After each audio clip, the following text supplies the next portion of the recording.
Hello students, आप सभी का हमारे यूट्यूब चैनल में हार्दिक स्वागत है। आज के इस वीडियो में बात करने वाले हैं कोटा यूनिवर्सिटी ईयरली और सेमेस्टर एग्ज़ाम रिज़ल्ट की। साथ में ही जिन बच्चों के रिज़ल्ट आ चुके हैं, EFNS लिखा हुआ है या BPROM, FPROM, PPROM ऐसा कुछ लिखा हुआ है रिज़ल्ट में, तो उन्हें क्या करना होगा, इनका मतलब क्या होता है, तो इसी से रिलेटेड ये वीडियो है। वीडियो आप लोग अंत तक देखिएगा और अगर आप चैनल पर नए हैं तो चैनल को सब्सक्राइब, वीडियो को लाइक और बेल आइकन ज़रूर दबा लीजिएगा। देखो, पहले हम बात कर लेते हैं आपके रिजल्ट की। चाहे आप सेमेस्टर वाले स्टूडेंट हो या फिर ईयरली एग्ज़ाम पैटर्न पर अगर आपने एग्ज़ाम दिया है जो साल में एक ही बार होता है, यानी कि ओल्ड स्कीम पैटर्न वाले अगर आप स्टूडेंट हैं तो आपके लिए भी ये वीडियो है। सबसे पहले मैं आपको बता दूं, आप कोटा यूनिवर्सिटी की साइट पर जैसे ही जाएंगे तो यहाँ पर uok.ac.in सर्च करेंगे तो इस टाइप का कुछ पेज दिखेगा। एग्ज़ाम एंड रिजल्ट के बाद आप लोगों को यहाँ पर आ जाना है। यहाँ पर आने के बाद आपको क्लियर दिखेगा रिजल्ट पैनल, ये दिख रहा है रिजल्ट पैनल, इसको क्लिक करना है। जो भी ईयरली एग्ज़ाम पैटर्न पर एग्ज़ाम दे रहे हैं बच्चे हैं, जो साल में एक ही बार एग्ज़ाम होता है वो, और साथ में ही जो बच्चे सेमेस्टर एग्ज़ाम पहले से ही देते आए हैं, जिनके बैक वेक लगी हुई थी, तो वो यहाँ से अपना रिजल्ट चेक कर सकते हैं। तो 2026 यहाँ पर सिलेक्ट करना है। इसके बाद रिजल्ट टाइप में आप लोगों को जो है मेन सेलेक्ट करना है। इसके बाद यहाँ पर देखिएगा सेमेस्टर फर्स्ट है या सेकेंड है या थर्ड है, जो भी आपका सेमेस्टर है, सेकेंड और फोर्थ के तो अभी एग्ज़ाम होंगे, बाकी फर्स्ट सेमेस्टर वाले हैं तो यहाँ पर फर्स्ट क्लिक कीजिएगा। फिर यहाँ पर आप देख सकते हैं जिन जिन क्लास के यहाँ पर रिजल्ट आए हैं उसी हिसाब से आप अपना रिजल्ट देख पाएंगे। सेमेस्टर थर्ड वाले जो बच्चे हैं वो भी इसी तरीके से देख सकते हैं, पर यहाँ पर कोई भी रिजल्ट शो नहीं हो रहा है। ठीक है, यहाँ पर देखो जो UG PG वाले बच्चे हैं उनके सारे लगभग रिजल्ट आ चुके हैं, तो यहाँ से अपना रिजल्ट वो देख सकते हैं। PG वालों का कल आया था, MA MSc MCOM वालों का, तो यहाँ पर आप देख सकते हैं ये फाइनल ईयर वाले स्टूडेंट हैं, यानी कि जो ओल्ड स्कीम पैटर्न पर एग्जाम दे रहे हैं उन बच्चों की इसमें बात की गई है। अब हम बात करते हैं जो सेमेस्टर वाले बच्चे हैं वो कहाँ से अपना रिजल्ट देखें। तो पैनल फॉर NEP वाला जो पोर्टल है इस पर आप जाएंगे। यहाँ पर आप जैसे ही लॉगिन वाला ऑप्शन क्लिक करेंगे तो लॉगिन के बाद आप लोगों को क्लियर दिख जाएगा यूज़र नेम और पासवर्ड। जैसे आप अपना यूज़र नेम और पासवर्ड फिल करते हैं तो आपको आपका फ़ोटो दिखेगा, आपका जो भी कोर्स है वो दिखेगा, फिर एग्ज़ाम फॉर्म फिल दिखेगा, उसके बाद एडमिट कार्ड, फिर रिजल्ट, फिर रिवलेशन, फिर करेक्शन, इस टाइप से पूरा प्रोसेस दिखेगा। तो आप रिजल्ट वाले ऑप्शन पर क्लिक करेंगे तो आपका रिजल्ट शो हो जाएगा। ठीक है, ये तो आपको खुद को ही करना है। अगर आप यूज़र नेम या पासवर्ड भूल जाते हैं तो यहाँ फॉरगेट करके आप लोग जो है अपना OTP प्राप्त करेंगे मोबाइल नंबर के थ्रू, और फिर जो है आपका यूज़र नेम और पासवर्ड आपको मिल जाएगा। ठीक है भाई, इतना तो क्लियर हो चुका है। अब हम बात कर लेते हैं आपके रिजल्ट की। मान लो आपका रिजल्ट शो हुआ, रिजल्ट शो होने के बाद जो सेमेस्टर वाले बच्चे हैं वो ध्यान दीजिएगा। सेमेस्टर वालों के लिए पहले बता देता हूँ, फिर उसके बाद जो ओल्ड स्कीम पैटर्न वाले बच्चे हैं उनको भी बता दिया जाएगा। ठीक है, देखो जिन भी बच्चों के सेमेस्टर रिजल्ट शो हो रहा है उसमें क्लियर आप देखिएगा नीचे नीचे या तो आपको रिजल्ट की जगह PPROM शो होगा, तो इसका मतलब होता है कि आप पास हो चुके हैं, आपको नेक्स्ट सेमेस्टर के लिए प्रमोट किया जाता है, यानी कि आप उसका एग्ज़ाम दे सकते हैं। ठीक है भाई, दूसरी बात करते हैं हम BPROM और FPROM की। तो FPROM का मतलब है कि आप फेल हो चुके हैं पर आपको नेक्स्ट सेमेस्टर में प्रमोट कर दिया गया है, और BPROM का मतलब होता है कि आपके 40% से कम मार्क्स से किसी भी सब्जेक्ट में, इस वजह से आपको बैक दे दी गई है उस सब्जेक्ट में। ठीक है, ये चीज़ें तो आपकी समझ में आ गई।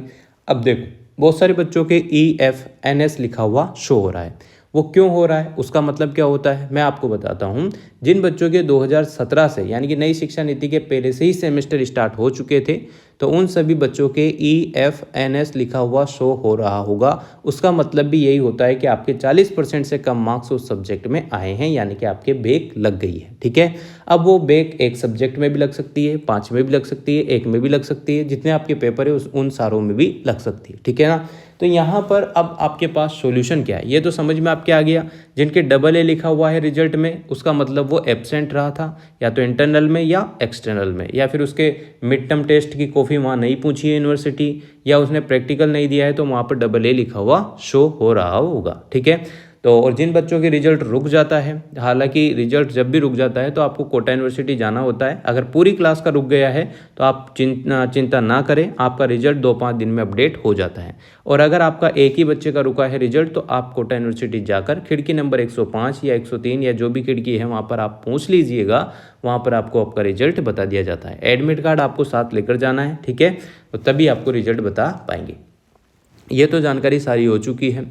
EFNS, BPROM, FPROM, PPROM सारे मतलब आप समझ गए हैं। फेल का मतलब तो आप जानते ही हैं, पास का मतलब भी आप जानते हैं। ये सारी चीज़ें तो क्लियर हो गई। अब बात कर लेते हैं उन बच्चों की जिनके बैक लगी है, EFNS लिखा हुआ है, BPROM लिखा हुआ है, FPROM लिखा हुआ है, तो उनको क्या करना होगा। और जो ईयरली एग्ज़ाम वाले बच्चे हैं उनको भी मैं थोड़ा सा बता देता हूँ यहाँ पर कि जो एक साल में एक ही बार एग्ज़ाम देते हैं, अगर उन बच्चों के भी किसी भी पेपर में फेल लिखा हुआ है या ऐसा हो रहा है कि कम मार्क्स है, उन्हें ज़्यादा चाहिए थे, तो उन बच्चों के लिए भी सेम चीज़ें लागू होती है। चलिए बात कर लेते हैं आगे की। जब भी आपके बैक वगैरह आ जाती है या आप ईयरली वाले जो बच्चे हैं फेल वेल हो जाते हैं, तो ईयरली वालों के पास तो एक ऑप्शन है रिवलेशन का, उसके बाद एक ऑप्शन आता है सप्लीमेंट्री का, ठीक है। तो उसमें वो आराम से 2 पेपर 2 मौके मिलते हैं, तो 2 में से आप आराम से पास हो सकते हैं। और अगर आप फिर भी पास नहीं होते हैं, जैसे BA फाइनल ईयर के अगर आपने एग्ज़ाम दिए हैं और किसी भी एक पेपर में आप फेल हो गए हैं, तो आप या तो सप्लीमेंट्री में दे लो या रिवलेशन उससे पहले करा लो, ठीक है। फिर भी अगर आप पास नहीं हुए हैं तो आपको BA फाइनल ईयर के पूरे ही सब्जेक्ट के डबल से एग्ज़ाम देने पड़ेंगे, ये आपको ध्यान रखना है। ये ईयरली वालों के लिए है, मतलब जो साल में एक बार ही एग्ज़ाम होता है उन बच्चों के लिए है। बाकी जो सेमेस्टर वाले हैं उनके लिए ऐसा नहीं है। अब देखो बात करते हैं आपके पास क्या ऑप्शन है। जिनके बैक है, जो फेल हो गए हैं या जिनके EFNS लिखा हुआ कुछ आ रहा है, तो उन बच्चों की मैं बात कर रहा हूँ। देखो आपको सबसे पहले तो जो भी आपके रिजल्ट में लिखा हुआ आया है, चाहे वो आपकी इच्छा के विपरीत आया हो या चाहे आपकी इच्छा के अनुसार आया हो, ठीक है ना। आपने क्या लिखा, कितना लिखा, उस हिसाब से आपके मार्क्स आ गए होंगे, हम तो यही मानते हैं। बाकी आजकल यूनिवर्सिटियाँ अलग ही लेवल की कॉपी चेक करती है, आप भी जानते हैं, तो इसमें अपन कोई टीका टिप्पणी यहाँ पर नहीं करेंगे। अब जो हो गया है उसी के हिसाब से मैं आपको बताऊँगा। जैसे आपके रिजल्ट में जो भी आपको दिखा फेल, कम नंबर या बैक या फिर जो भी है ना, तो उस कंडीशन में आपको क्या करना है, सबसे पहले ऑप्शन मिलता है आपके पास रिवलेशन फॉर्म भरने का। तो रिवलेशन फॉर्म भरने का ऑप्शन मिलेगा, उसमें क्या होता है मैं जल्दी आपको बता देता हूँ। एक सेपरेट वीडियो रिवलेशन फॉर्म की भी आएगी कि कैसे आपको फॉर्म भरना है, क्या क्या करना है, वो सारी आप उस वीडियो में देख लीजिएगा। अभी मैं मोटे मोटे तौर पर आपको बता देता हूँ। रिवलेशन का फॉर्म भरने के लिए जो है फॉर्म का यहाँ पर आपको दिख जाएगा, ये देखो इसी पर यहाँ पर ये रिवलेशन वाला ऑप्शन है। यहाँ पर जो है सेमेस्टर वाले जितने भी बच्चे हैं उनके जब स्टार्ट होंगे वो लास्ट डेट यहाँ पर शो हो जाएगी, जिससे पहले आप लोगों को जो है फॉर्म भरना होता है, ठीक है ना। ये बात आपको ध्यान रखनी होगी। इसके अलावा अगर हम बात करें, देखो इसके अलावा अगर हम बात करें उन बच्चों की जो ईयरली एग्ज़ाम पैटर्न पर एग्ज़ाम देंगे, तो वो रिवलेशन का फॉर्म यहाँ से भर सकते हैं। रिवलेशन का फॉर्म जैसे ही आपको पता चलेगा भाई किस किस क्लास का चल रहा है, तो यहाँ पर लास्ट डेट के साथ शो हो जाएगा, तो यहाँ से आप देख सकते हैं। पहली बात तो कंप्लीट हो गई कि आपको डेट देख लेना है और उससे पहले आपको फॉर्म भरना है। फॉर्म भरने के लिए आपको क्या करना है, ई-मित्र की शॉप पर जाना है। वहाँ पर जिस भी सब्जेक्ट में आपकी कम मार्क्स है या जिसमें आपके बैक है, फेल है, तो उसी का आपको रिवलेशन का फॉर्म भरना होगा। रिवलेशन के एक पेपर का जो फीस रहेगा वो यहाँ पर रहेगा 300 रुपये, ठीक है। 300 350 रुपये आपका एक फॉर्म एक बैक के पेपर का जो है रिवलेशन फॉर्म फीस रहता है। तो आप आराम से ई-मित्र की सहायता से भर सकते हैं। फिर ई-मित्र वाला आपको 2-4 कागज़ देगा, वही प्रिंट निकाल के फॉर्म की। उसके अलावा आपको अपने आधार कार्ड की प्रिंट निकलानी है, पैन की फ़ोटोकॉपी और साथ में ABC ID की फ़ोटोकॉपी निकलानी है। और जो आपकी मार्कशीट है जिसमें आपके कम मार्क्स है वो निकलाकर आपको स्टेपलाइज करके, यानी कि उनको पिंचिंग वगैरह करके एक लिफाफे में उनको रखना है। जो वाइट कलर का लिफाफा स्टेशनरी पे आपको मिल जाएगा। आप जैसे ही कहेंगे कि रिवलेशन के लिए फॉर्म भरना है तो उसका लिफाफा दे दो, तो वो आपको उसके अंदर फोल्ड करके चिपका देना है लिफाफे को बाहर से। फिर आपको उस लिफाफे के ऊपर लिखना है, क्या लिखना है वो भी मैं आपको बता देता हूँ। लिफाफे के ऊपर आप लोगों को लिखना है, सबसे बीच में लिखना है परीक्षा नियंत्रक कोटा विश्वविद्यालय MBS मार्ग, कबीर सर्किल के पास, कोटा 324005। ये चीज़ लिखनी है आपको लिफाफे के जस्ट ऊपर की तरफ और बीचों बीच में। और उसके जस्ट नीचे की तरफ आपको लिखना है अपना नाम और ऑन मोबाइल नंबर, जो आपने फॉर्म भरते टाइम या जो ABC ID के टाइम जो भी फॉर्म नंबर दिए थे, मोबाइल नंबर दिए थे, वो आपको लिखना है। फॉर्म नंबर नहीं, मोबाइल नंबर, ठीक है।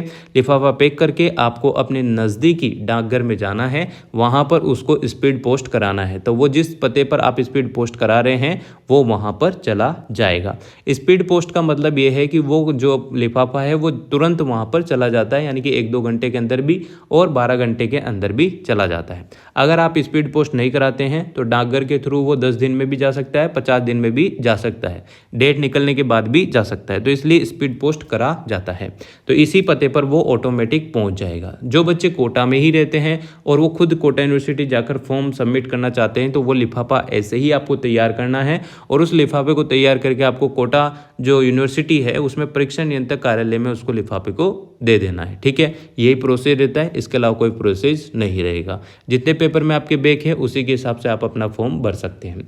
तो ये तो हो गया रेगुलेशन का प्रोसेस। तो इससे आपके गुंजाइश बन जाती है कि आप अगर अच्छा लिख के आए हैं, बाई मिस्टेक अगर कॉपी में एग्जामिनर ने कुछ गलती कर दी है, अच्छे से चेक नहीं की है, तो वो जो काउंट करते हैं डबल से नंबर, तो आपके नंबर बढ़ जाते हैं, तो पास हो सकते हैं। अब अगर आपके दिमाग में चल रहा हो कि सर मेरे 15 नंबर की बैक लगी है, 15 नंबर चाहिए, क्या मैं पास हो सकती हूँ? हाँ, बहुत सारे केस में 15, 20, 20, 25, 25 नंबर भी बढ़ जाते हैं। बहुत सारे केस में 1 नंबर भी नहीं बढ़ता है। जैसे आपको 40 नंबर लाने थे, 39 नंबर आपके आए हैं, तो बहुत सारी बार 39 की जगह 38 भी हो जाते हैं, 35 भी हो जाते हैं, और बहुत सारी बार 39 के 39 भी रह जाते हैं। तो वो डिपेंड करता है कि आपने क्या लिखा था, आपका टाइम लक कितना साथ दे रहा है, तो उसी हिसाब से आप लोग जो है पास हो पाते हैं। तो आप ज़रूर अप्लाई कीजिएगा। रेगुलेशन में आपको ये फ़ायदा हो जाएगा कि अगर आप रेगुलेशन में पास हो जाते हैं 300 रुपये, 400 रुपये जो भी फीस आपकी है वो देकर, तो आपको नेक्स्ट सेमेस्टर में 2 गुना, मतलब जो फॉर्म फीस लगती है, जैसे 4000 रुपये भी आप एक सेमेस्टर की फ़ीस देते हैं, तो वो आपको बाद में 4000 एक पेपर की देनी पड़ेगी। तो इसलिए से इस वजह से जो है आप यहाँ पर अप्लाई कर लो। पास हो जाते हैं तो बहुत अच्छी बात है, नहीं होते हैं तो वो जो है फर्स्ट सेमेस्टर वाले जो भी बच्चे हैं जिनके बैक है वो थर्ड सेमेस्टर में एग्ज़ाम देंगे, और जिनके सेकंड सेमेस्टर में बैक आती है वो फोर्थ सेमेस्टर के साथ एग्जाम देते हैं। जिनके थर्ड में आती है वो अगले बच्चे जो नए आते हैं उनके साथ एग्जाम देंगे, ठीक है। ऑड इवन के क्रम में आप लोगों को जो है एग्जाम देने होते हैं, ठीक है। बाकी अलग स्पेशल कोई ऐसी लोड लेने की आवश्यकता नहीं है, नॉर्मली प्रोसेस है, हो जाता है। बाय मिस्टेक आपके बैक फेल वेल हो जाते हैं, चलता रहता है, ठीक है ना। तो इसी प्रकार का कुछ है, तो आप इसी प्रकार से अपना जो है रेगुलेशन फॉर्म भर सकते हैं। और भी ज़्यादा जानकारी अगर आपको चाहिए तो आप कमेंट करके पूछ सकते हैं। बाकी मैंने पूरी कोशिश की है कि आपको सारी चीज़ें समझ में आ जाए। Thank you so much. और जिन भी बच्चों के अभी तक रिजल्ट नहीं आए हैं, चिंता ना करें, थोड़े दिन में रिजल्ट आ जाएंगे। थोड़े दिन का मतलब ये है कि जुलाई का पूरा महीना रिजल्ट से रिलेटेड है, तो इसी में आपके रिजल्ट आएंगे। और जिन बच्चों को रेगुलेशन फॉर्म की इंतजार रहता है कि कब स्टार्ट होंगे, तो जैसे ही आपका रिजल्ट आता है उसके 1-2 दिन बाद आपका रेगुलेशन फॉर्म स्टार्ट हो जाता है। या आप कोटा यूनिवर्सिटी की साइट पर आकर खुद अपने आप चेक कर लीजिएगा। हो सकता है वीडियो आपको देखने को मिले, ना देखने को मिले, कभी बना पाए ना बना पाए, तो आप खुद भी इस चीज़ को अपडेट रखिएगा, क्योंकि आपको पास होना है, किसी भी यूट्यूब को या किसी भी टीचर को पास नहीं होना है। तो वो तो आपकी हेल्प कर ही देते हैं। अब मैंने जो ये वीडियो बनाई है, ये वार्षिक जो एक बार साल में एक ही बार एग्जाम होता है, उन बच्चों के लिए भी सेम है, सेमेस्टर वाले बच्चों के लिए भी सेम है। तो thank you so much. Video अगर अच्छी लगी हो तो like, comment, share and subscribe.